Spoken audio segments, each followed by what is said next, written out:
సంగారెడ్డి జిల్లాలోనూ హైడ్రా అధికారులు అక్రమ కట్టడాలపై కొరడా జులిపించారు. అమీన్పూర్ మున్సిపల్ పరిధిలోని కృష్ణారెడ్డిపేటలోని 12-164 సర్వే నెంబర్లో అర్ధరాత్రి వరకు కూల్చివేతలు కొనసాగించారు.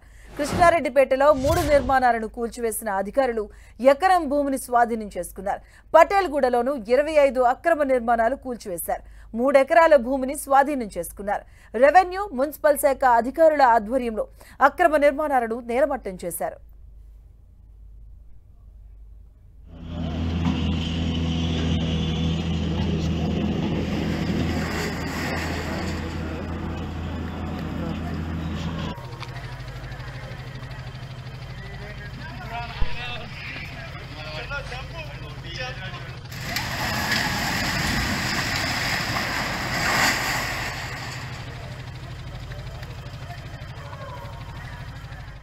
అర్ధరాత్రి వరకు కూడా హైడ్రా అక్రమ నిర్మాణాలను కూల్చివేతలు జరిగాయి. 3 భవనాలను కూల్చివేశారు అధికారులు.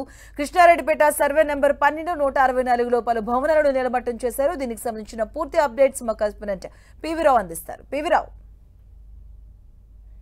నిన్న సంగారెడ్డి జిల్లా పటేల్గూడ, కృష్ణారెడ్డిపేట ఏదైతే మున్సిపల్ అమీన్పూర్ మున్సిపాలిటీ పరిధిలో ఉన్నటువంటి ఈ 2 ప్రాంతాలు కూడా నిన్న హైడ్రా దూకుడు పెంచింది.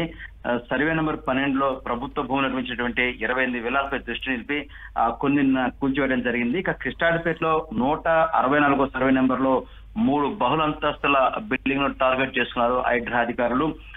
ఈ మూడింటిని కూడా రాత్రి 2 గంటల వరకు శ్రమించేసి కూల్చివేయడం జరిగింది. అయితే ప్రభుత్వం తీసుకున్న నిర్ణయం కానీ, హైడ్రా కమిషనర్ రంగనాథ్ ఆదేశాలు కానీ అమలు చేయాల్సినటువంటి కింది స్థాయి అధికారులు మాత్రం కాస్త కర్కశంగా వ్యవహరించారని విమర్శలు మాత్రం నిన్న వెల్లువెత్తాయి. కనీసం ఇళ్లలో సామాను సర్దుకునే అవకాశం కూడా మాకు వెసులుబాటు కూడా ఇవ్వలేదని గృహ యజమాని ఆవేదన వ్యక్తం చేశారు మాధవి. అయితే రాత్రి నోటీసు ఇచ్చి తెల్లవారే కూల్చివేతలు చేయడం కూడా నిన్న విమర్శలు వెల్లువెత్తాయి. మొత్తం మీద చూసుకున్నప్పుడు నిన్న కూల్చివేసినటువంటి 3 బహుళంతస్తుల భవనాలు కూడా నిన్న ఉదయం ప్రారంభించినటువంటి కూల్చివేతలు రాత్రి 2 గంటల వరకు కూడా కొనసాగాయి.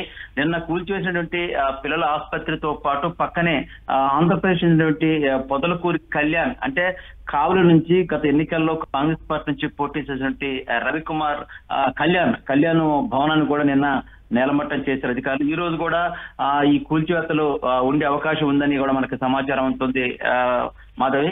మొత్తం మీద చూసుకున్నప్పుడు నిన్న అధికారులు మాత్రం కాస్త దూకుడుగానే వ్యవహరించారు. హైడ్రా కమిషనర్ రంగనాథ్ గానీ ప్రభుత్వం తీసుకున్న నిర్ణయాన్ని కానీ అంతగా వ్యతిరేకించుకున్నప్పటికీ వాళ్ళు వ్యవహరించే తీరు మాత్రం కింది స్థాయి అధికారులు వ్యవహరించే తీరు పట్ల మాత్రం నిన్న విమర్శలు వెల్లువెత్తాయి మాధవి. Thank you పివిరావు.